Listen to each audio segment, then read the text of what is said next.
Hello everyone, welcome to week 4. So here we are. We're at the official midpoint of your accounting class. I mean, I tell you, these classes go so fast, that we're already halfway through our 8-week course. Now, some students have reached out to me about some questions for Module 4, and this is also a great time for me to check in with you and kind of see how we're doing in the class and give you some updates. So here we are with our week 4 review for the course. So a couple of confusion points. A few students have reached out to me saying that, hey, Chris, the schedule that you have in here doesn't match what's in the class. If you remember, like in our first week, I made a change kind of right away with the progress journal assignments. Progress journals, we reduced them by half, and I gave you notice earlier in the course that we were only going to 4 progress journals. I felt that was more than enough to keep contact with you and to get your feedback about the course, and I always like to make kind of mid-course corrections based off of the information I receive from you in those progress journals, if needed. So 4 is plenty. 8 was probably overkill. So I think we got that mission accomplished in a little bit easier format for you. So that's the kind of the big change. If you've noticed, like where the progress journals are not in there, that's why. And I notified you kind of in the beginning of the course of that change. Let me show you in the modules too how that looks. And hopefully, I try to design the course so if you just look at the module, that's what you got to do for the week. I try not to make it too confusing. So if you kind of knock out what's in that week, you're good. So let's kind of, if we look through here, what I've done is I've taken these progress journals and I put a number by them. So progress journal 1, we've already had progress journal 2. We have none for this week. Originally, we did, but again, we changed that a couple weeks ago, got rid of it. So that's gone. We have none, no progress journal for module 5.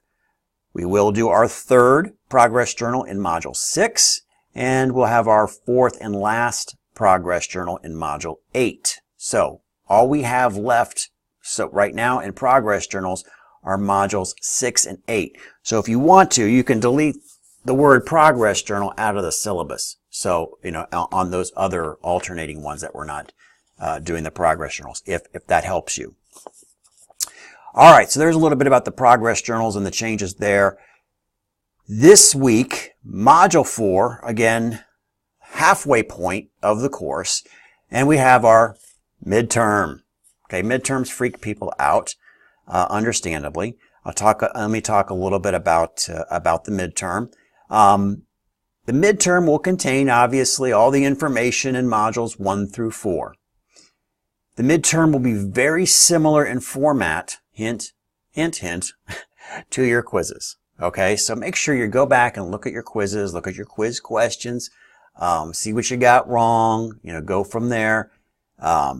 Students that do well in the midterm review their quizzes. Okay, so think of it as kind of a mulligan, if you will, a do-over on some of your quizzes, because you'll find some very similar information, okay, hint, on the midterm that you had in the quizzes. My objective is that you eventually get, if you missed that knowledge, in quiz 2, you got a chance to say, hey, yeah, I know what that answer is, and bring that forward in the midterm. So I think that's a nice way. The other piece is that with the midterm, there will be some new content that you've never seen before. That Module 4 content. If you notice here, we have no quizzes.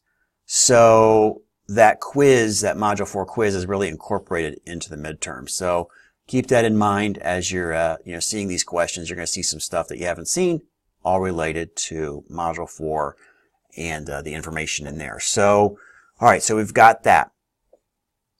Now, let's take a quick look forward, and I'll talk a little bit more about this towards the end of the week. Have another video for you, and that is in Module 5, as we're going to have our first of 2 case studies in Module 5. I'll give you some expectations for the case study. I think, case studies, there's 2 ways to look. Some students get totally freaked out about them. Other students relish them. the way I look at the case studies is it's kind of I like them. As a student, I liked them as long as I knew how my instructor graded the case study. And my approach to them as grading them is, I'm not looking for the correct answer. And sometimes in these case studies, you can't extract a correct answer. I'm looking for, did you take the knowledge that we have learned up to this point and apply it to the case study? Did you really kind of dig in there and play around, have fun, pretend, like you're making some decisions, like you're applying that accounting knowledge, put on your manager's hat and pretend, if you will. So it's kind of a nice way to, to kind of, without being worried about being fired, or making a horrible decision, to play around, with the various scenarios. And that's all I'm looking for, that you put some good faith effort into that. And I'll give you some guidelines on what that looks like, but that's coming up in Module 5. So, if you're getting a little worried about it, don't worry. But again, I do want you to put enough effort into that case study. And I'll show you later on in the week exactly what I'm looking for. But again, that won't be due until Module 5. So we're kind of taking a look ahead. All right, so that kind of covers all that I wanted to cover at this midpoint in the class. One note is that up here, where we're located in the north of the United States, in Toledo, Ohio, we are looking at some severe cold temperatures, and we may or may not, hasn't been decided yet, but the college may cancel classes. For cold weather or excessive snow, ice, what have you. So I'm guessing maybe this week we might have a situation where classes are canceled.